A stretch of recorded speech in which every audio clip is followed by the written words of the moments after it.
Izglītības domnīca – diskusijas par aktuālo izglītības nozarē kopā ar Edgaru Čerkovski. Podcastu piedāvā Panākumu Univers sadarbībā ar Rīgas tālmācības vidusskolu.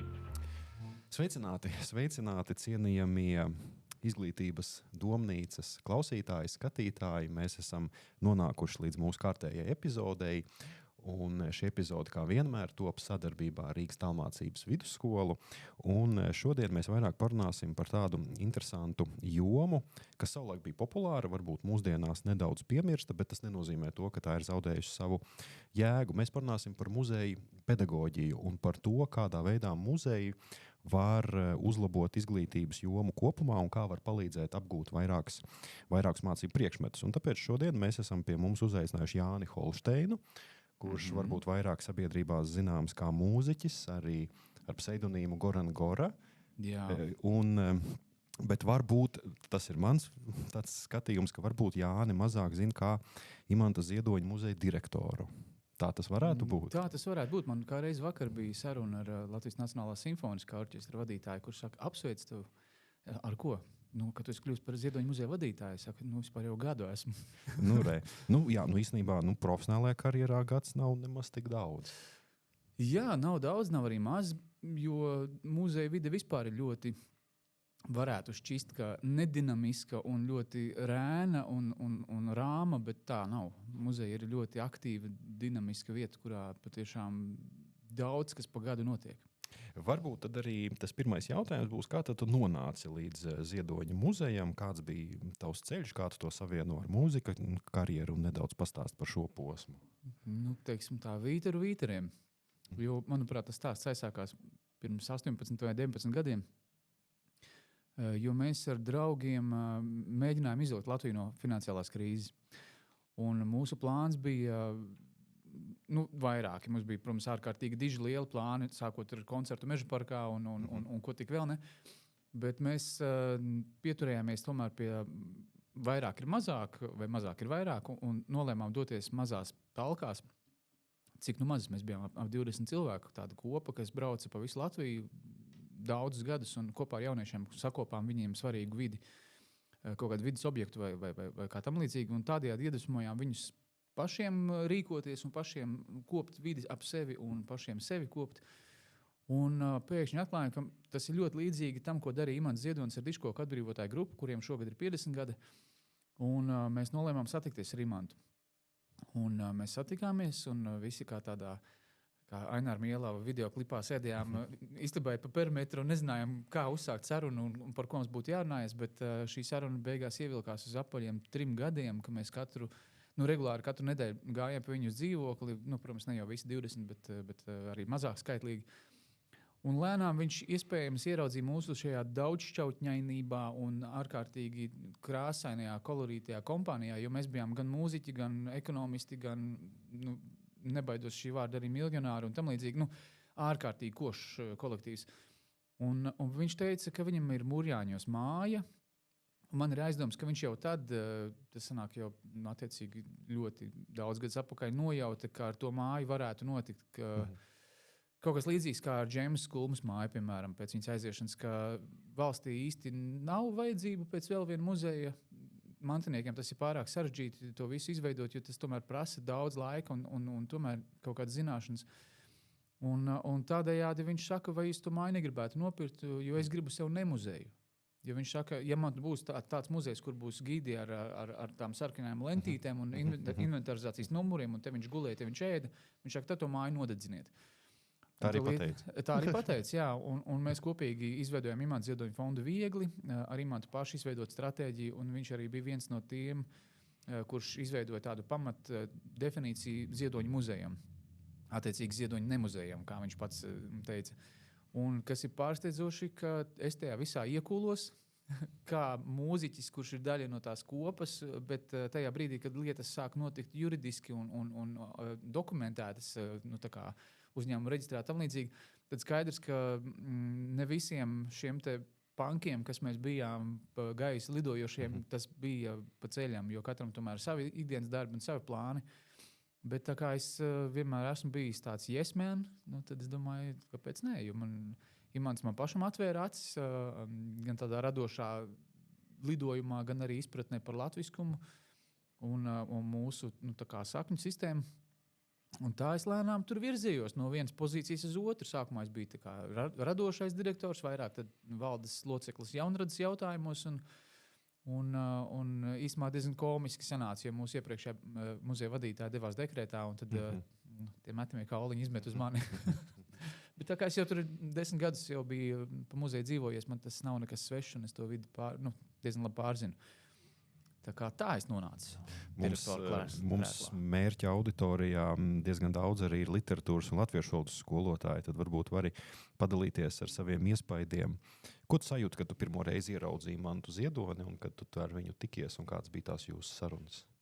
Mani pārsteidz tas, ka viņš ar mani sarokojoties, viņam bija tādas ārkārtīgi ogļu melnas acis, un viņš ar tām acīm ieskatās man acīs. Viņš saka, ka sen neesam tikušies. Man tas jau bija tāds mazliet šoks, kā mēs nekad neesam tikušies. Bet es pēc tam to vēlāk iztulkoju, ka visam jau ir savs laiks un savu kaut kādu lietu kārtību. Un iespējams, ka tas bija tas scenārijs, kurā man bija jābūt un kam bija jānotiek. Bet tā pirmā sajūta noteikti bija mazliet pārcilvēcīga, jo Imantam bija ārkārtīgi spēcīgs enerģētiskais lauks.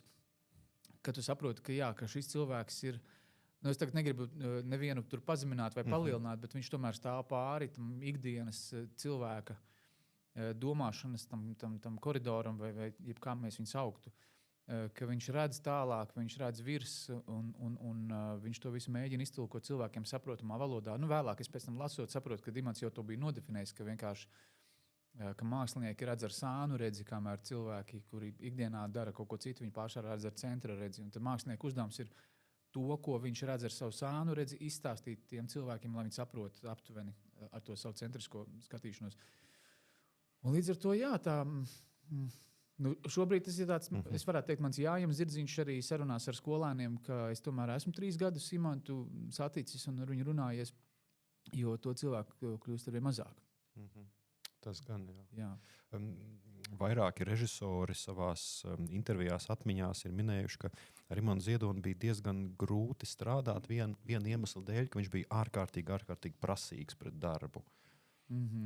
Tu to biji novērojis? Tajos dzīves pēdējos gados viņš vairs nebija pie labākās veselības, un arī viņam runas spējas bija diezgan zudušas pēc insulta. Bet tas, ko es novēroju, bija tā nemitīgā, viņam ir grāmata Garainis, kas veicina vārīšanos. Tad viņš vēl turpināja būt tas Garainis, un tad jau pavisam fināla posmā viņš sāka komunicēt ar avīžu izgriezumu palīdzību. Attiecīgi viņš izgriez kaut kādas vai nu bildes, tās nebija nekādas ezotēriskās vai kaut kā tam līdzīga, bet, piemēram, Latvijas sportistu panākumu. Tad viņš izgriez to bildi vai kaut kādu avīzes virsrakstu, nolika uz galda, un tad bija skaidrs, ka viņš grib par to parunāt. Un tad mēs turpinām runāt. Līdz ar to tā viņa nemitīgā kustība un tāda virpuļošana visu laiku bija. Un es pieļauju, ka tajā brīdī, kad viņš bija aktīvā darba dzīvē, es pilnīgi pieļauju, ka ierasti slinkākiem profesijas pārstāvjiem, kuriem, latviski sakot, saiģot, viņiem, es domāju, ka varētu būt, viņš bijis ļoti kaitinošs ar to visu laiku. Var šitā, bet varbūt šitā un tā. Jo es domāju, ka viņš noteikti nebija tas cilvēks, kurš pieņēma savu, kā lai saka, nevis savu, es domāju, ka viņš meklēja savu skatījumu uz lietām, un iespējams, ka tas arī bieži vien traucējis, jo raksturs jau viņam esot bijis ojojai. Un, ja es pareizi sapratu, tad fonds Viegli tāpat tā kā vairāk ar Ziedoņa iniciatīvu. Jā, pareizi? Jā. Un fondā Viegli bija apvienojušies mūziķi, un tad arī tās dziesmas jūs pārsvarā rakstījāt uz Imanta Ziedoņa tekstu. Jā, mēs rakstījām tikai ar Imanta Ziedoņa tekstiem, tāpēc, ka tad, kad mēs bijām šajā mazajā daudzunīgajā, mēs to saucam mazā kavalērija, tā darba kopa, tur mēs spēlējām savas dziesmas. Mēs to bijām 6 mūziķi apvienojušies šajā formācijā, un tad, kad nodibinājām fondu Viegli, tad ar Imanta aicinājumu iegādāties šo māju, kuram finanšu krīzes laikā ir nauda. Protams, ka nevienam. Tad plāns bija tāds, vienkārši darām to, ko mēs mākam darīt. Mēs mākam rakstīt dziesmas un dziedāt. sākām rakstīt dziesmas ar Imanta vārdiem, izdot albumus, rīkot koncertus, un tad, attiecīgi, visi ienākumi no šiem koncertiem un albumiem tika novirzīti mājas iegādē, un pēc tam arī mājas remontam un teritorijas labiekārtošanai. Tā kā tāda apusē izdevīga, kā liederīgais ar patīkamu. Imants Ziedonis dzirdēja jūsu dziesmas? Jā. Mēs pie viņa gājām atrādīt dzīvokli sākumā dziesmas, un, ja nemaldos, Latvijas televīzijā vēl kaut kur var atrast pašu pirmo fonda viegli koncertu vēl neuzbūvētajā Latvijas Nacionālajā bibliotēkā Ziedoņa zālē, kur viss ir betonā skauts. Un tad Imants bija arī šo koncertu, un mums bija brīnišķīgs koncerts. Imants 77 gadu jubilejā mēs iestādījām Tukumā Malkalnā 77 ķiršus, un viņš vienu no tiem arī iestādīja. Mums pēc tam Durvis pilī bija brīnišķīgs koncerts, kas arī ir kaut kur jau fiksēts arī mūsu muzeja arhīvā bildēs un tā kā. Jā, viņš ļoti labprāt klausījās un izteica savus viedokļus un savus replikas, bet viņš bija ļoti attiecībā uz muzikālo darbību, viņš paļāvās, teiksim tā. Kas iespējams varbūt ir forši, jo, manuprāt, Fonds Viegli tomēr Imantu atļāvās iztulkot mazliet romantiskāk nekā varbūt kaut kādu laika posmu pirms tam, kad viņš tomēr asociējās ar tādu asu un trāpīgu dzeju, bet, manuprāt, tā var skanēt arī maigi, tā kā tādi lieli kontrasti. Mazā bilžu rāmītī tā ir Renāra dziesma, tā ir tapusi. Tā ir īsmā, tas bija, teiksim, tā dziesma, virzītājs spēks, jo tieši tajā brīdī, kad mēs to māju iegādājāmies, tas bija ziemā augsts un šausmīgi drēgns, un Renārs šo dziesmu nospēlēja, un tad mums visiem bija skaidrs, ka viss būs labi. Un šis, manuprāt, ļoti labi sajiet kopā ar to, ko tu saki, ka jūs mēģinājāt to tekstu padarīt maigāku, jo sākotnēji lasot šo dzejoli, liekas diezgan skarbi, tur ir pieminēts arī attiecīgi tādas lietas, un paklausoties arī to melodiju, izklausās pavisam savādāk, pavisam cīsti, tas jums ir izdevies. Bet tie ir arī, redz, tie muzikālie kontrasti. Man ļoti patīk salīdzinājums. Kad iznāca Dvēseļu putenis, tad paralēli filmai bija arī projekts Ieklausies Dvēseļu putenī. Un es esmu viens no solistiem šajā albumā, un man ir ticis tas gods dziedāt dziesmu Nāc uz nāves salu, kas ir ļoti, ļoti, ļoti skarba un tāda sāpīga dziesma. Bet mēs ar Ēnu Sējānu viņu ieskaņojām ļoti maigi un ļoti tādi bez tā pārspīliem, bez tā patos. Un kaut kur tajā visā kombinācijā maigums un skarbums, tas viss skan vēl iespaidīgāk. Un vēl tā kā fatālāk, atļaušos to vārdu lietot. Bet tā dziesma vienmēr ir jebkuros koncertos cilvēki nāk un saka vienkārši, ka tas ir wow. Atgriežoties pie muzeja, vai sanāca papētīt, vai varbūt arī parunāt ar Imantu Ziedoni, kāpēc tieši Murjāņi, kāpēc tieši tā vieta, jo Imants Ziedonis nāk no Ragciema un attiecīgi savu bērnību ir pavadījis citā rajonā. Viņš visu kaut kur pavadījis, to savu bērnību, gan Engurē, gan Tukumā un kur tik vēl ne. Bet tā leģenda ir tāda, ka viņš pēc kādas jāņošanas Siguldas pusē ar Māri Čaklo, esot braukuši mājās uz Rīgu, un izdomājuši iebraukt, apsveikt, aizmirst tagad uzvārdā, bet kādu mākslinieku, kurš jau tur dzīvoja. Jo Murjāņos vispār dzīvoja tajā laikā ārkārtīgi daudz mākslinieku. Tur bija gan Vijai Artmanai, Vismai Belšvicai māja, bija Volgondam Dārziņam. Tur jau bija tāda plejāda. Un tas mākslinieks esot pateicis Imantam, ka tur ir viens gruntsgabals, tev varētu patikt. Un tā viņš aiziet, viņam bija tuberkuloze, un viņš ierauga tur milzīgi daudz priežu un ēgļu, un viss tāds mazliet neskarts, jo tieši aiz mājas robežas sākas Gaujas Nacionālais dabas parks, kur ir tīrs mežs. Tur Gauja uzreiz blakus. Loja. Tā ir mazā Loja, Gauja ir otrā pusē. Bet tur viņš uzreiz esot apskāvis vienu priedi, ilgi stāvējis, un pēc tam teica Ausmai, es te celšu māju, un Ausma saka, mēs te celsim māju. Un tā viņi patiešām to vietu izvēlējās. Vēlāk pētot, tā ir vieta, kur visticamāk pie Lojas upes ir tāds stāvkrasts, vai ģeologi laikam pateiks, kā precīzāk, bet kas iespējams esot bijis Gaujas lībiešu svētvieta. Un tā kā pats Imants bija no Jūrkalnas lībiešu puses, tad es pieļauju, ka tie lībiešu enerģijas lauks tur arī kaut kur ievibrēja un tam līdzīgi. Bet Imants jau vienmēr bija teicis arī savos darbos, ka no tās pilsētas jātiek prom un ka tieši pie dabas ir viss brīnums notiek un tam līdzīgi. Tā kā es domāju, jauši, nejauši. Nejaušība laikam jau nav. Nu jā, un kā ar to vietu, arī tā pati māja vairāk atgādina piramīdu, un tad attiecīgi tie dzirnakmeņi, kas tur ir bīdīti, vai bija arī kaut kāda enerģētiskā vērtība tam? Vai? Es teikšu godīgi, es mājā nespēju radīt neko, jo tad, kad mēs šo māju iegādājāmies pirmos 3 gadus, mēs ar Fondu Viegli tur rakstījām albumus. Tādās garās radošās sesijās, un paši tur dzīvojām tie mājā un tam līdzīgi. Un man kaut kā vienmēr iegadījās pirmajam atbraukt uz šīm nometnēm, iekārtot visu studijas telpu un tā, kas bija klētiņi. Un es domāju, pasēdēšu mājā, savākšos enerģiju, ja tur tomēr tur ir tapušas epifānijas un dzīvoju krājums viegli, tauriņu uzbrukums, tāda draiņa studijas, tautsdziesmu studijas. Un es domāju, tur ir jābūt kaut kam, un es ieju iekšā un sāku kaut ko mēģināt meklēt, kaut kādus tekstus un kaut ko darīties, rosīties, un pilnīga nulle. Tā kā es pilnīgi jūtu, ka bloks ir kaut kāds. Un es izēju ārā no mājas, apsēžos klētī uz lievenīšu, un momentā viss notiek, viss ir brīvi un vaļā.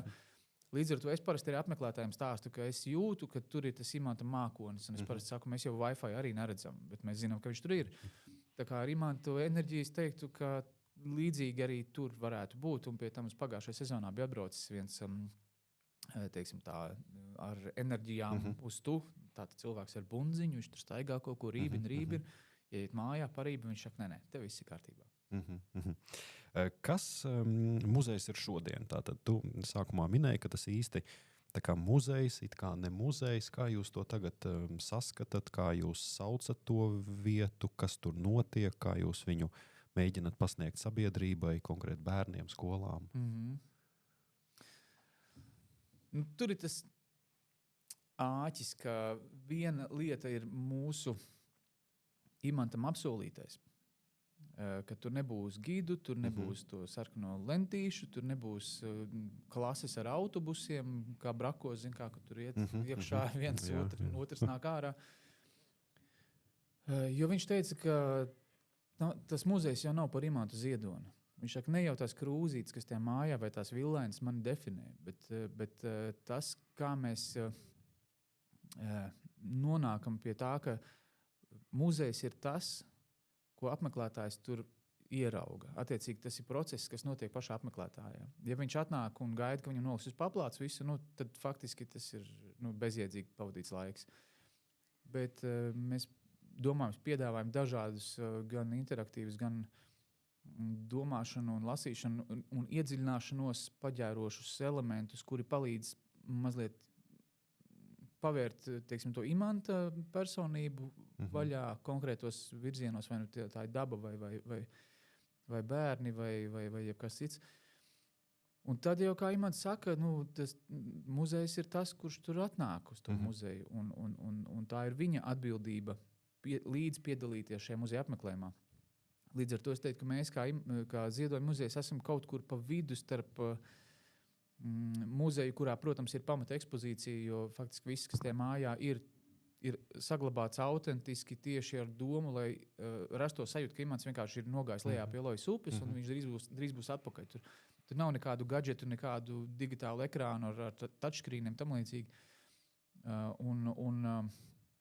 Un tajā pat laikā, jā, tas ir mēģinājums arī būt alternatīviem un vairāk runāt ar apmeklētāju, bet nevis obligāti verbāli tā kā stāstot kaut ko, bet drīzāk piedāvājot viņam to platformu, kurā viņš pats var atrast kaut kādus brīnumus, un mēs tikai mazliet pagrūžam uz konkrētām pusēm.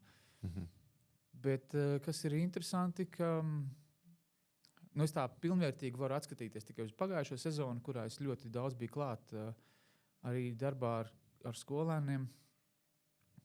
Kaut kāds klikšķis notiek, es teiktu vairāk ar jau, teiksim, vidusskolas vecumu jauniešiem, kuri jau imantu teiksim, skolā apgūst mazliet padziļinātāk, jo tomēr, mēs varam runāt par imantu krāsainām pasakām vai par blēņām pasakām, kas ir tāds, patiešām bērnu auditorijai domāti darbi, kas ir ar humoru, un tajā pat laikā arī ar dziļumu, un tajā pat laikā, manuprāt, tā īstā esence tomēr ir epifānijas un dzeja un viņa publicistika, kurā viņš patiešām izšauj visu to savu gan erudīciju, gan izdomu. Un tad, kad tie jaunieši tās epifānijas ir lasījuši, viņi nonāk tajā dzirnakmeņu mājā, un viņi ierauga, ka tā patiešām ir epifānija ar niedru jumtu, un es viņiem izstāstu, kā es to lasu, to māju, jo to māju var lasīt kā grāmatu. Un tad parasti ir tā, ka viņi brauc mājās ar to wow sajūtu. Nu tā, un tad saproti, ka forši mēs esam izlīduši par to adatas aci. Esot gan valsts akreditēts muzejs ar visiem noteikumiem, kas arī uz mums attiecas, gan tāpat laikā esot arī Imanta nemuzejs. Mēģinam. Ziedoņa taka, tas ir jūsu projekts, jā? Ziedoņa taka, domā, ķemeros? Nē, man liekas, ka turpat gar no Murjāņiem attiecīgi ejot gar Gauju līdz Siguldei, tur krastā ir izvietoti tādi stabiņi, kur ir kvadrātkodi, var nolasīt, un tad skan. Es būšu godīgs, ka es neesmu tieši to taku gājis. Bet, tas ir pašvaldības laikam. Bet mēs katrā ziņā esam līdzdarbojušies. Mēs diezgan daudz ar Siguldas novadu vispār esam sadarbojušies tieši Ziedoņa sakarā, bet mēs mēģinājām uztaisīt varano tumsu, tādu nakts pārgājienu, tā kā arī par šo pašu pārgājienu. Nu, mēs nomocījāmies pamatīgi, jo tumsā uztaisīt brīnumu cilvēkiem ir šausmīgi grūti, un ko mēs tik nedarījām ķērās tūmām spoguļus, ko mēs karinājām mežā, lai tu naktī, nu, tā kā ejot cauri tam mežam, pēkšņi ieraugi sevi. Nu, tā, nu, ko tik mēs nedarījām, tas bija drausmīgi sarežģīti, bet ļoti, ļoti forši. Bet mēs sapratām, ka tas vienkārši resurss, ko mēs iegūdam, ir pārāk liels pret to, lai tas būtu droši un lai tas būtu baudām. Nu, tā. Kā ar pasākumiem lieliem muzejā, ko jūs darat Imanta Ziedoņa dzimšanas dienā, kā jūs atzīmējat to? Nu, parasti Ziedoņa dzimšanas dienā mēs atklājam muzeja sezonu, nu, jau 2. gadu.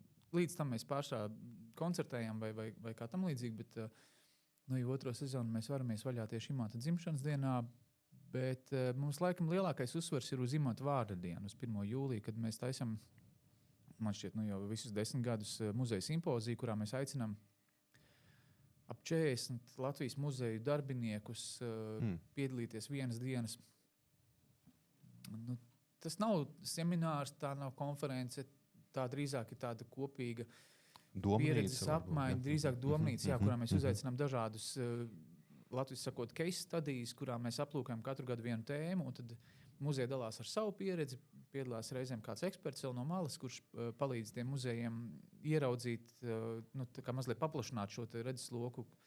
Šogad mūsu fokus būs uz starptautisko darbību. Attiecīgi, ja daudziem šķiet, ka starptautiski var iet tikai lielie muzeji un ar milzīgu finansējumu, tad īstenībā nē, tā nebūtu nav. Ziedoņa klase, kas tas par projektu? Ziedoņa klase, jā. Tajā brīdī, kad Imants mums pateica, ka tur nebūs nekādi skolēni autobusi, nu, tad sākās problēmas. Par lielu laimi tas sakrita tieši laikā, kad radās skolas soma, kas, manuprāt, ir vispār unikāls projekts un doma, un es ar visām 4 esmu par skolas somu. Un tā radās arī iespēja Imantu izvest ārpus Murjāņiem. Un tādējādi mēs izveidojām muzeja pedagoģijas iniciatīvas Ziedoņa klase, kuras uzdevums bija kā reiz tieši piedāvāt klasēm, dažādām klašu grupām, attiecīgi tam periodam, ko viņi apgūst, vai tās ir pasakas, vai dzeju, vai epifānijas, atbilstošu nodarbību. Un tādējādi jau 7 gadus apceļojam Latviju, aicinam pie sevis uz sporta ielu Rīgā. Mums ir izlaušanās istabas un semināru tāda zāle. Tā kā es teiktu, jā, tas ir solis tajā virzienā, kurā muzejs kļūst proaktīvs, nevis vienkārši pasīvi novietots konkrētā lokācijā X šajā valstī, un tad tu visi brauc un skatās, bet muzejs iet ārpus savām robežām. Nu jā, bet tomēr muzejs, kā tu jūti, kad atbrauc pie jums skolotāji, kad pie jums atbrauc skolēni, noteikti viņiem ir ļoti grūti saprast to, ko Imants Ziedonis bija domājis ar to vietu. Kā tu varbūt redzi to pirmo, tu uztveri un kādas ir tās sajūtas apmeklējot muzeju un ar kādām domām, ar kādām pārdomām tad cilvēki pēc tam aizbrauc no muzeja? Es pieļauju, ka tā pirmā lieta ir pārsteigums, jo pirmkārt jau māja pat par sevi ir ārkārtīgi vizuāli spēcīgs piedzīvojums. Ir sevišķi bērniem, kuri, piemēram, dzīvo Rīgā un redz tikai daudz dzīvokļu mājas, un tad viņi ieraug šo guļbaļķu māju, kas ir ļoti mistiska vispār pēc savas būtības. Ar niedru jumtu. Ar niedru jumtu līdz pat zemē, un viņi ir augsta. Un tas meža tuvums, tas viss iedod tādu pasaku, namiņa estētiku. Un parasti pirmā lieta, ko es viņiem parasti tiem jauniešiem saku, ka ka te mēs nemācīsimies epifānijas vai dzeju vai pasakas, bet mēs mēģināsim saprast, kas ir bijis šī cilvēka galvā, kas viņam ir ļāvis šo visu rakstīt. Un tādējādi vairāk, kad es vadu, piemēram, nodarbības, tad parasti tā kļūst vairāk par tādu coachinga programmu, kurā es mēģinu izvilkt no tiem jauniešiem, ka arī viņi var būt Imants Ziedonis pēc definīcijas. Neviens jau nav pateicis, ka mēs nevaram būt jebkas, mēs tādi emulatori varam visi būt. Tikai ir jāgrib un jādara, un tad es ar konkrētiem piemēriem vienkārši stāstu, kā Imants redzēja pasauli, kā viņš centās ieraudzīt pasauli no citas skatu punkta. Un parasti jau mēs arī šajā, tas vairāk attiecas uz grupu apmeklējumu, jo individuāli apmeklējot, mēs iedodam līdzi muzeja ceļu piezīmes, kas ir grāmata gids, kas ir arī tāds mūsu variants, kā iztikt bez gida, bet tomēr iedot kaut kādu pavadošo informāciju. Bet klasēs parasti mēs spēlējamies ar šo te iztēli, ar izdomu, kā jaunieši ierauga elementāras lietas un kā viņi sastaist kopā ar to, kas ir mājā. Tas prasa no skolāniem, bet es domāju, ka tas arī iedod beigās to sajūtu, ka viņi ir ne tikai bijuši pasīvi novērotāji, bet aktīvi līdzdalībnieki.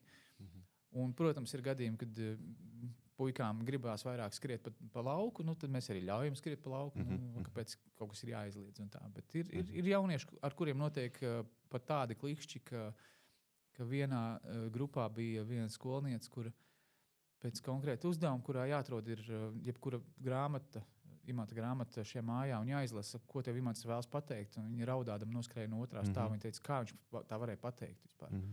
Un tad saprot, ka tur ir noticis kaut kāds tāds, angliski sakot, core memory, ka tur noticis kaut kas tāds savienojums un īstajā laikā, īstajā vietā.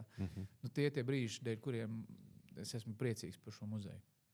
Jā, baigais izaicinājums saglabāt to muzeju lomu, bet tai pašā brīdī pasniegt to pavisam savādāk. Kā jūs nodrošina šo izglītojošo funkciju, piemēram, vai tiek minēts par pašu Imantu Ziedoni, par biogrāfiju, par darbiem, kas tur tapa, varbūt jūs kaut kādīgi apspēlējat tos cilvēkus, kas tur ir viesojušies, jo tajā vietā, cik es pareizi saprotu, tur taču ir bijuši Raimonds Pauls un kas tik tur nav bijis, vai kaut kur parādās tās piezīmes vai kaut kur arhīvs, kaut kāds tik vai kaut kā tā? Es teikšu godīgi, tā mūsdienu jaunatne ir izaugusi jau citos laikos, un to jau ir pētījumi pierāda, ka mūsdienu jauniešiem viņi vairs neredz lineāro vēsturi. Viņiem tā kā pilnīgi nezvana vispār par to, kurā gadā bija saules kauja vai kad kalpo piedzimis. Viņam tas patiešām nav vajadzīgs vispār kā informācija. Līdz ar to es mēģinu, protams, pieminēt tur Pēteru Petersonu vai tur Zigmundu Skojiņu vai tur Albertu Bēlu, kas tur bijuši tie pagalmā. Un es redzu, ka viņiem pa plakstiņš nenoraustās. Tā kā sauc, kuru vārdu gribi, vienalga. Labi, Raimondu Paulu vai Arvīču Freibergu viņi tā kā atpazīst, jā. Un tad ir skaidrs, ka šie līdzekļi ar viņiem tā kā nestrādā. Tas name droppings vienkārši neko nedod. Un tad tev nākas meklēt citus veidus, kā to Imantu viņiem iedot. Jo, manuprāt, skolas uzdevums ir likt, lasīt epifānijas un dzeju, bet muzeja uzdevums ir pavērt, paplašināt šo skatījumu uz šo personību un runāt par personību, kāds viņš bija kā cilvēks. Un mans Jājams Zirdziņš absolūti ir Imanta versija par cilvēka audzināšanu un viņa attīstību un par tiem dažādiem posmiem, ka faktiski viss noslēdz ar pašaudzināšanu. Un tev visi var dot ar karoti mutē jebkādu informāciju, bet ja tu viņu neēdīs, tad nekas nenotiks. Līdz ar to es teiktu, ka arī mūsu muzeja pedagoģija vairāk ir balstīta uz to, lai tos bērnus iekustinātu, lai viņiem piedāvātu nelielu kaut kādu fragmentu no Imanta, es pat teiktu, personības un dzīves redzējumu, tai skaitā arī ar darbiem, bet uztrāpīt viņos to īsto brīdi, kurā viņš saka, ok, es gribu paņemt un palasīt. Jo, tad tā ir uzvara, nevis tas, vai viņš pēc stundas var nosaukt precīzi gadu skaitli, jo tam ir Google. Kā ir ar skolotājiem? Ir īpaši ar tiem skolotājiem, kas pirmo reizi atbrauc, un literatūras skolotāji noteikti zina visus pieminētos. Protams. Kā ir, tu jūti to saviļņojumu, kas skolotāji ienāk, un viņi gandrīz vai ģības no prieka, ka viņi redz to Imanta Ziedoņa? Gandrīz 100%. Ir, jā, tā. Jā, un es varu teikt pilnīgi noteikti, ka kāds ir skolotājs, tādi ir tie bērni. Un ja skolotājs atnāk ar sajūsmu un ir wow, tiem bērniem ļoti patīk kopēt pieaugušos. Un tad viņi arī automātiski meklē, kur ir tas wow. Un viņš mēģina atrast, kur tas wow, tā māja var būt, jā. Kas vēl tur dzirnekmens, forši, 21 dzirnekmens, daudz. Un tad, ja skolotājs atnāk savukārt ar domu, ka viņš ir izrāvies no šī skolas sola un tagad ir muzejnieki, ņemiet tos bērnus, dariet ar viņiem kaut ko. Tad tie bērni arī tādi, viņi atdalās no tā skolotāja un tad viņi, ko tu man tagad rādīsi? Nav jau nekāds cirks, nekas jau uz galvas nestāv. Bet jā, skolotāji ir bieži vien ļoti liela atslēgas figūra vispār. To jau visi zina, bet ne tikai skolā, bet arī ārpus skolas, jo tie bērni iet līdz tam skolotājiem. Un pašā muzejā, tātad tu jau pieminēji, gan arī pilnīgi viss ir autentisks, viss ir saglabājies no arī trauki. Jā, trauki ir vairāk nekā vajag. Un tas, ja es pareizi saprotu, tā tad var gadīties, ka var padzert tēju, piemēram, no tās krūzes, no kuras ir dzēris Imants Ziedonis, vai? Jā, vairs nē. Mēs to izbaudījām savās radošajās nometnēs, bet, kā lai saka, vairs Imanta gultā neviens gulēt nevar. Jā, jo tomēr arī vērtība. Jo tas tomēr ir nacionālais krājums, viss, kas ir mājā, grozies kā gribi, tas ir tā kā daļai valsts īpašums, un mums jābūt atbildīgiem pret to, kas ir nacionāla vērtība. Kā tev iet ar šo saimniecisko daļu? Jo muzeja direktors ir, var teikt, tā galvenā persona, kas atbild par visu, par saturu, par ekskursijām, kā ir ar saimniekošanu. Cik tad ir tavā saimniecībā hektāri vai... Paldies Dievam, nav daudz hektāru. Ko jūs esat jau izdarījuši, kas vēl būs jādara, un varbūt par to bišķiņ parunāsim? Sarežģītākais droši vien ir kā lai to noformulē, apzināšanās, ka tā māja ir privāta māju rajona, tādā viducī, kurā apkārt dzīvo kaimiņi, kurā viņi brauc atpūsties, kurā viņi nakšņo, kurā viņi, kas ir viņu miera oāze. Un jau no laika gala mūsu tāds uzstādījums bija galvenais, lai tas netraucē kaimiņiem. Un tādā ziņā Imants, paldies Dievam, nāca mums pretī arī teiktams, lai tur nebūtu nekāda autobusa ar skolēniem. Tas gan neizbēgam tāpat notiek, pa laikam nāk lielākas grupas un viņi iet dimdādam pa to mazo ieliņu. Bet tas, ko mēs uzreiz izdarījām, mēs pirmajos gados mēģinājām uzvesties kā visi citi. Mums ir vasara, mums tāda ir teritorija, vasarā jātaisa koncerti. Ko mēs aicināsim? Aicināsim to, un tad tur izziņojam koncerts, un tad brīnamies, ka cilvēki tā kā nelauž krēslus, šausmīgi nenāk un tā. Jo tomēr Mūrijā tas ir jābrauc no Rīgas un pēc tam atpakaļ. Un tad mēs apiedzām, ka īstenībā nē, ka mums jātaisa pasākumi tieši vietējai kopienai, tieši kaimiņiem. Un tādējādi mēs mēģinām jau kaut kādus pāris gadus kļūt par tādu kultūras oāzi tieši šim Mūrjāņu. Es baidos viņu saukt par rajonu. Viņš ir tāda apkaime. Apkaime, jā. Un prasam kaimiņiem, ko viņi gribētu pieredzēt, un tad atklājās, ka viņi gribētu apmainīties ar stādiem, kas vispār muzejam prātā neienāk. Bet mēs uztaisam pagājušajā gadā atklāšanā mums bija dārzkopi, kur stāstīja par permakultūras dārziem un par to, kā var audzēt 100-gadīgas pupas un zirņus, attiecīgi īstos sēklas, tos auglīšus atdalot no pārējiem. Ārkārtīgi interesanti. Un kopš tā brīža arī tie pasākumi kļūst par tādiem daudz mīļākiem, un es pat teiktu, nevis ķeksīšu pēc, bet tāpēc, ka mēs vēlamies satikties. Un vēl komiskāk ir Suņa-Fuņa māja, kas mums ir atsevišķa māja bērnu programmai. Es vienu dienu sēžu birojā, bet muzejā, un skatos, kaut kādi ratiņi parādījušies ir. Un es skatos, izrādās jauna mamma ar maziem bērniņiem nākuši šo Suņa-Fuņa māju, kas ir viņu vienīgais spēļu laukums visā šiem Mūrjāņu apkaimē. Viņam nav citu bērnu laukumiņu. Un tad man šķiet, ka arī šajā brīdī muzejs ir izkāpis ārpus tām robežām un kļūs jau par kaut ko citu, nevis tādu memoriālu atmiņas zonu, kurā tur pasardies bez biļetes neienākt. Kā tu domā, vai varbūt kaut kur ir lasīts, vai varbūt kādā intervijā, Imanta Ziedoņa skatījums uz izglītību? Ja Imants Ziedonis šodien būtu starp mums, viņam uzdot jautājumu, kā jūs saskatāt šodienas Latvijas izglītību. Tad es kādreiz par to domāju, ko viņš varētu pateikt. Man bija baigais gadījums. Pagājušajā gadā man uzaicināja ķemeru bibliotēku, jo viņi atklāja Imants Ziedoņa lasītavu, uzstāties ar lekciju par Imantu Ziedoni. Es tur sagatavoju, es vairāk Imantu skatu no tādām divām no tādiem skatu punktiem, no amizantais Imants un Imants un garīgums, kas abas iet arī diezgan roku rokā. Un es atbraucu uz to ķemeru bibliotēku un sagatavoju to lekciju, un man pēkšņi tagad vadītāji saka, mums ir zālē, šodien būs arī Imanta skolēns. Un man tāds bām! Tā tad, ja Imanta skolēns, viņš potenciāli Imants Ziedonis zina stipri ilgāk nekā es un no pilnīgi citu skatu punktu. Un es tur satiekos ar to Linardu kungu un tā, un viņš saka, vispār Imants bija vienkārši baigais draņķis. Viņš bija vienkārši neciešams skolotājs. Bērni viņam nepatika, viņš bija pilnīgs egoists, viņš bija tikai savās dzejās, un viņš man ielika vieninieku, un par to man gandrīz nepārcēl uz otru gadu.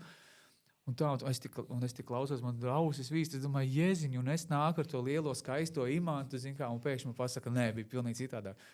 Un tāpat laikā mēs arī izspriedām, kā gan citādāk, kā viņš varētu būt ģeniāls dzejnieks, ja viņš būtu parasts cilvēks. Tā kā es pieļauju, ka Imants arī, viņš jau pats arī bija skolotājs, savu laiku, bet es domāju, ka ja mūsdienās viņš būtu skolotājs, viņš arī meklētu šos te alternatīvos piegājienus, alternatīvo veidu kaut kā ar to bērnu runāt par jēgu, jo viņš jau saka arī, ar bērniem nevajag runāt uci, diminutīvos un tam līdzīgi. Ar viņiem arī ir jārunā par lielajām tēmām, par vērtībām un jāuzdod lieli jautājumi, lai viņi sāk kustināt to savu domāšanu.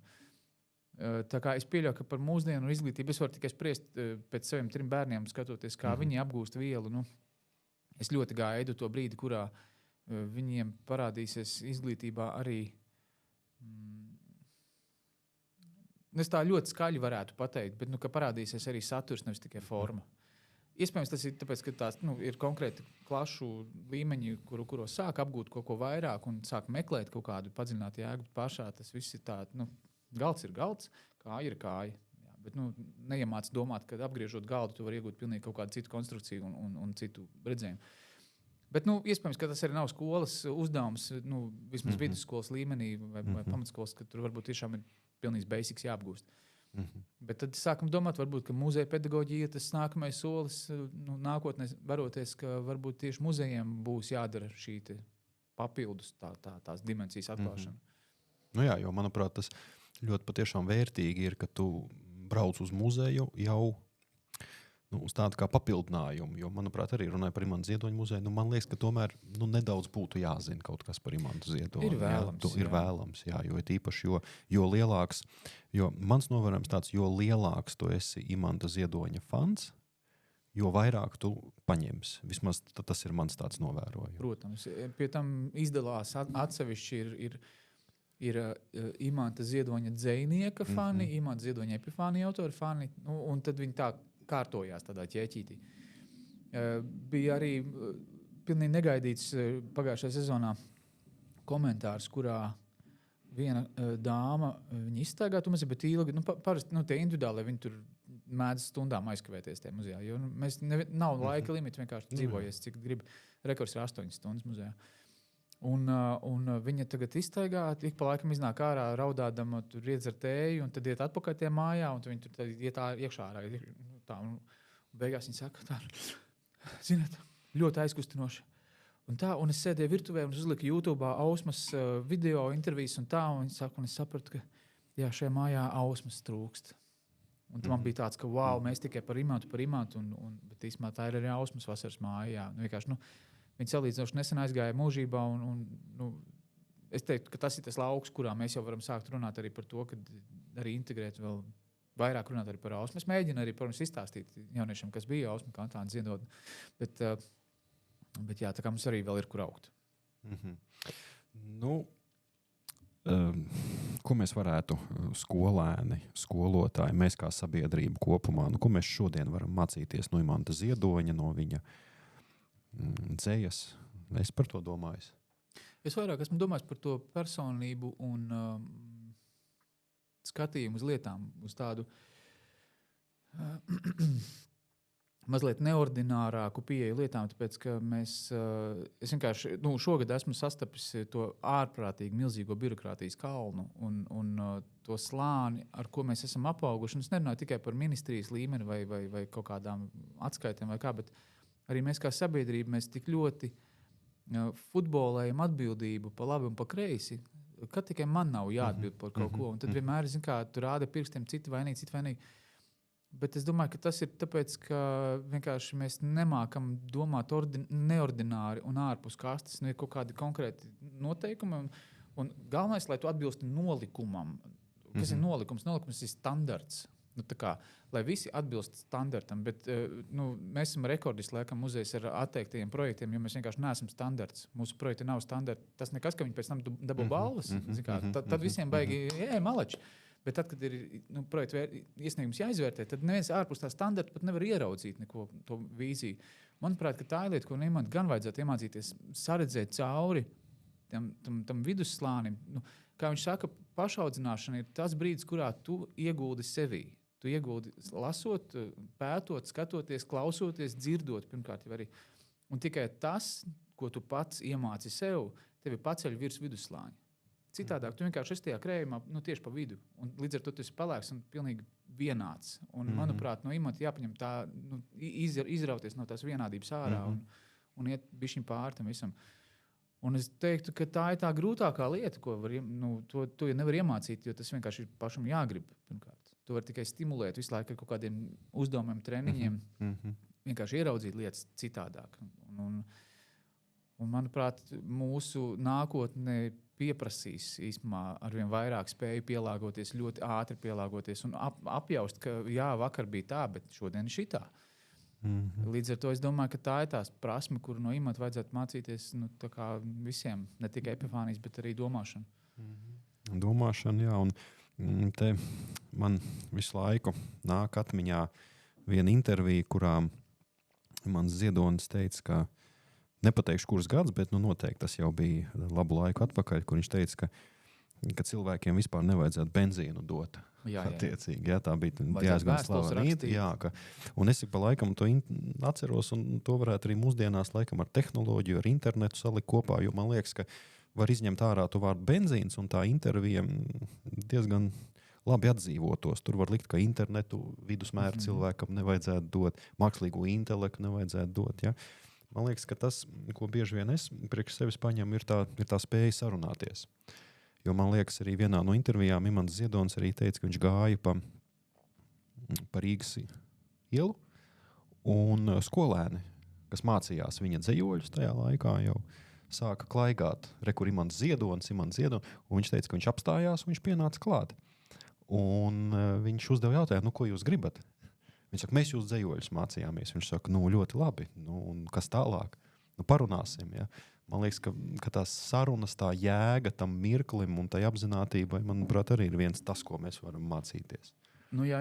Es domāju, ka tā jau ir ka tā ir tā esence, redz, ka mēs jau ļoti labprāt domājam, ka mēs esam sabiedrība, kādās liels kopums, un bieži vien aizmirstam, ka mēs esam individu. Tāds ļoti dažādi redzoši, domājoši cilvēku kopums, kurā mēs paši sevi kategorizējam. Tā kā mēs esam, es piederu tiem un es piederu šitiem, un tad vienmēr ir kaut kāds viedoklis par to otru grupu. Nezinu, visi hokeja fani vienkārši dzer alu un kaujās, sērijas un skaļi klaigā pēc tām spēlēm, bet tad, kad tu ar viņiem ieblendējies iekšā, tu saproti, ka tā nebūtu nav. Ka tie vienkārši cilvēki, kuri jūt līdzi komandai, un tur ir patriotisks jūtas, un viņi pārzina visu tā spēlētāju profils, un ko tik vēl ne. Bet es gan varētu nepiekrist par to mākslīgo intelektu, jo Imants bija ārprātīgi iekšā zinātnē. Starp citu, jā. Nenormāli interesē. Viņam ar Andri Buļķi matemātiķi bija garākās diskusijas par kvantu fiziku, par astroloģiju, par ko tik vēl ne. Un es pilnīgi pieļauju, ka Imants būtu viens no pirmajiem, kuram pašam būtu ChatGPT, un viņš ar viņu mierīgi dragātu tur vaļā intelekta cīņas kaut kādas. Bet jā, es domāju, ka šīs intervijas kontekstā, es domāju, ka tā atbilde ir tajā mērenībā, ka mums nav jāizmanto viss iedotais resurss tā kā uz pilnu banku. Kā no sērijas, ja tev ir mašīna, tad tu no viņas ārā nekāp. Ir jāiet ar kājām, jo tikai ar kājām ejot, es pats aizvakar nogāju tādu garāku, cauri visai Rīgai, tādu pastaigu. Un pēkšņi pamanīju jaunu uzbūvētas mājas vai kaut kāds pagalmos. Pēkšņi kaut ko, wow, šit kaut tāds baigais balkons apaļais tur. Un tikai ejot ar kājām, tu to pamani. Tieši tāpat arī ar cilvēkiem. Mēs varam ātri WhatsAppā sarakstīties, bet tikai sarunājoties acis pret acis, mēs patiešām runājamies. Mēs jau zinām, ka Imants Ziedonis arī pats ļoti daudz staigāja un vairāk darbi arī tieši tika sarakstīti. Jā, tas ir.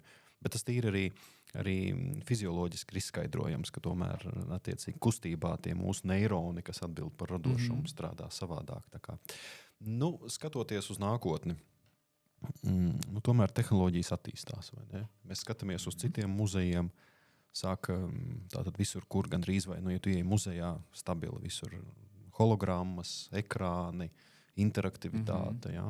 Tu kā muzeja direktors, kā tu skaties uz nākotni, piemēram, 10-15 gadiem, jūs mēģināsiet maksimāli saglabāt tātad šo ideju, vai tomēr jūs būsiet spiesti kaut ko integrēt, piemēram, ja tehnoloģijas ļaus veidot Imanta Ziedoņa hologrammas vai piemēram, projicēt jau kādu, varbūt kaut kādu notikumu, kas tur ir bijis, vai atdzīvināt, teiksim, Imantu Ziedoni un to padarīt maksimāli pieejamāku. Vai ir par to domāts? Mums vispār bija ļoti garas un grūtas diskusijas, kad mēs veidojām jaunai ekspozīcijai Imanta Ziedoņa mākslīgā intelekta balss sintezatoru. Jo Imants ļoti gribēja būt dārznieks, bet viņš nekad tā arī netika būt tur dārzkopības institūtā, bet mēs viņu tur ielikām. Viņš tagad tur ir students. Un man arī viena pasniedzēja arī kā reizi no Būduru dārzkopības institūta. Viņi ļoti ar lielu lepnumu saka, mūsu students ir arī Imants Ziedonis šobrīd. Un tātad viņš iemācījās par savu dārza augošajiem augiem visas tās zināšanas, un to tad mākslīgā intelekta sintezators viņa balsī uzģenerētā stāsta apmeklētājiem. Mums bija diskusija ar Latvijas Rādio valdi, jo, lai apmācītu šo sintezatoru, mums vajadzēja pēc iespējas vairāk Imanta balss paraugu. Un mums bija ļoti gara saruna par to ētiku, cik ētiski ir atdzīvināt aizgājušu cilvēku, vai tā būtu balss, vai tas būtu viņa vizuālais tēls, vai kaut kādi notikumi, kaut kā citādāk projicēti. Vai nav gadījumā tā, ka tai vēsturē ir jāpaliek par vēsturi, un visam, kas nāk mūsdienās, tā jau ir jaunrada, un tā ir interpretācija, kurā tu vari izmantot kaut kādas no sērijas, kāpēc nevar paņemt Kasparu Znotiņu, lai viņš ierunā tā kā Imanta Ziedoņa intonācijā. Tas bija tas, uz ko Latvijas Rādio vedināja domāt. Mums bija ļoti auglīga diskusija, ļoti saturīga, kur mēs vienojāmies, ka tā ir tā robeža, kur mēs cenšamies nepārkāpt. Un es domāju, ka mēs jau esam domājuši par hologrammām. Mēs ļoti daudz ar to nodarbojamies ar šo gaisa piļu būvēšanu. Tiesa gan mēs visu laiku paturam prātā to, ka autentiskums, manuprāt, nākotnē vienmēr būs top preci. Tā ir ļoti skaļi sakot. Jo visā tajā ekrāna pārbagātībā es domāju, ka cilvēka dziļākā būtība vienmēr prasīs pieskarties kaut kam īstam. Jo tajā īstumā ir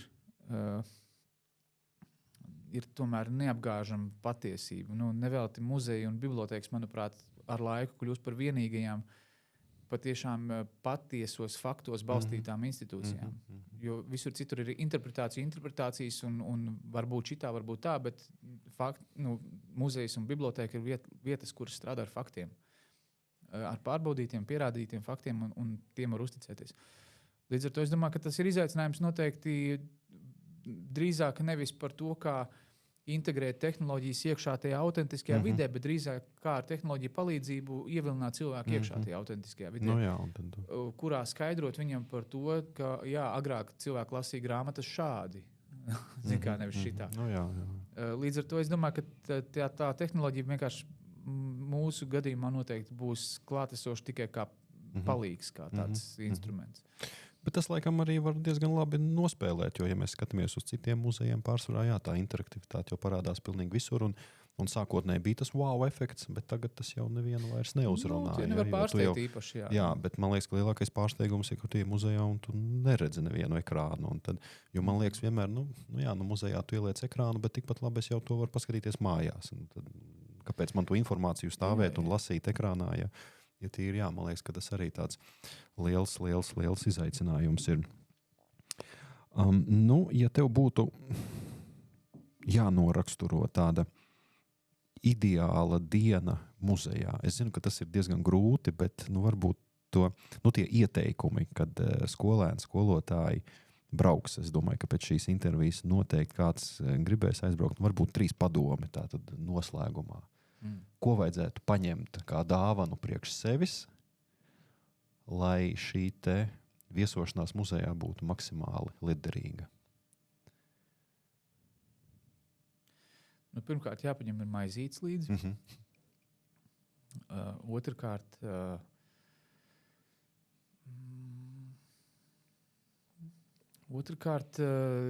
mājās vajag atstāt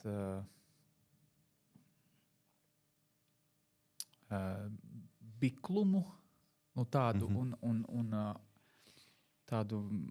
Manuprāt, mūsu paudzē vairāk ir tāda sajūta, ka braukšana uz muzeju nozīmē, ka visi buktātām biksēm brauc un saķemmētiem matiem, un kur būs jāklusē obligāti. Jo pasardies izpēties to tanti, kas sēž tur pie tām gleznām. Tad nē, mēs skrienam pa lauku, mēs ejam mežā, ja to atļauj laikapstākļi un nav līs, jo tas ceļš ir slidens.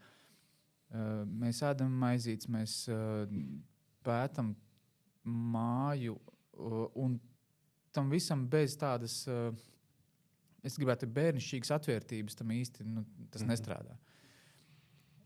Un trešā lieta noteikti vajadzētu, es ieteiktu klausīt skolotāju, jo tā parasti skolotāja izvēle, kur doties. Un tā tad skolotājiem ir kaut kāds funktiers, kāpēc tieši uz Ziedoņu muzeju ir jābrauc. Jo tas ir neparasts muzejs, neparasta personība, un par viņu parasti izstāstīt nemaz nevar. Līdz ar to tur jābūt mazliet atvērtam, jābūt atvērtam piedzīvojumam un kaut kādam pārsteigumam maķenīti. Jā, paldies liels, Jāni. Mums stunda kā vienmēr pagāja nemanāmi, un es domāju, ka ja jūs vēl neesat bijuši Imanta Ziedoņa muzejā, tad noteikti dodieties, un man liekas, tie atslēgas vārdi, ko mēs no šodienas varam paņemt, ir mācīties ar sajūtām. Jā, noteikti. Man liekas, ka tas ir tas, ko Imanta Ziedoņa muzejs arī piedāvā. Es ļoti atvainojos, ka es viņu saucu par muzeju. Mēs tā kā sarunas gaitā vienojamies, ka tas īsti nav muzejs, bet, lai saprastu, ka tas īsti nav muzejs, tad uz turieni ir jāizbrauc. Tas ir ārkārtīgi svarīgi. Un tiešām tās sajūtas ir fantastiskas. Un, kā jau es teicu, jo lielāks Imanta Ziedoņa fans jūs esat, jo vairāk jūs varat paņemt. Bet arī, ja jūs pat nezināt, kas ir Imants Ziedonis, tik un tā vieta ir ārkārtīgi interesanta ar savu enerģētiku un arī ar savu patiešām tādu, kā tu minēji, tādu dabas šarmu, jo tā māja tiešām ir unikāla un es domāju, ka daudzi tie, kas tiešām ir ilgus gadus uzauguši pilsētā un varbūt nav redzējuši tādu ārpus pilsētas arhitektūru, būtu diezgan pārsteigti to visu ieraugot. Un plus vēl tātad lielākā dzirnakmeņu kolekcija Latvijā, man liekas. Vai tas ir oficiāli, vai tas tā? Tā pieņemsim, ir lielākā Imanta Ziedoņa dzirnakmeņu kolekcija Latvijā. Un plus vēl viss tas, kas tur ir noticis un cik daudz cilvēku tur ir bijuši, man liekas, ka tā ir ārkārtīgi spēcīga vieta, kur mācīties. Un tātad tu pieminēji, ka tu brauc arī uz skolām un vadi lekcijas. Es konkrēti, mums Ziedoņa klase ir atsevišķa institūcija, kur ir savi pasniedzēji, savi nodarbību vadītāji. Bet teiksim tā, es jau vairāk strādāju uz tām skolotājām. Viņas tā kā mani atpazīst. Skolēniem es esmu vienkārši muzeja vadītājs Jānis, un varbūt viņi nesavalk gluži kopā, ka tas pats Jānis no kultūras ziņām vai tas pats mūziķis. Viņiem tā faila varbūt nav. Tā ir tā jau jaunā paudze izaugusi. Bet es jau teiktu, ka mēs visi, kas mēs esam muzejam apkārt, esam kaut kā ar to Imantu sauguši tik tālu, ka ir ļoti grūti jau tādu novilkt robežas, kurā kurā brīdī kāds no mums ir īpašāks vai kaut kāds tur vairāk zina. Nu, protams, ir mēs tādi pieredzes bagātākie, kuri man satikuši, esam, mums ir tā kā papildus bonusiņš. Bet, Jā, jo tu jau arī pieminēji, ka nav jau nemaz tik daudz jau to cilvēku. Jā. Un tev arī vēl tas tā priekšrocība, tu esi salīdzinoši jauns. Tātad tev Man vēl priekšā viss. vēl tā kā tā. Nu, paldies jums liels, cienījamie skatītāji. Paldies, Jāni, lai veicas. Un man liekas, ka varētu nobeigt ar tādu Imanta Ziedoņa frāzi. Es jums saku reizes 105, lai puķi dabūtu, ir jānoliecas. Nu, tātad darbs dara darītāju.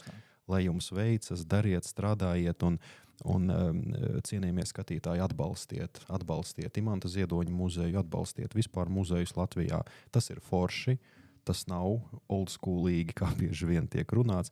Mums ir diezgan daudz muzeju un katrs muzejs ir ar savu unikālo pievienoto vērtību, bet ja gribat zināt, kas tad ir muzejs, bet nav muzejs un kā mācīties caur sajūtām, tad droši brauciet uz Murjāņiem un apmeklējiet Imanta Ziedoņa muzeju. Paldies, un paldies, Jāni, par sarunu, lai veicas. Un tiekamies. Tiekamies muzejā. Paldies!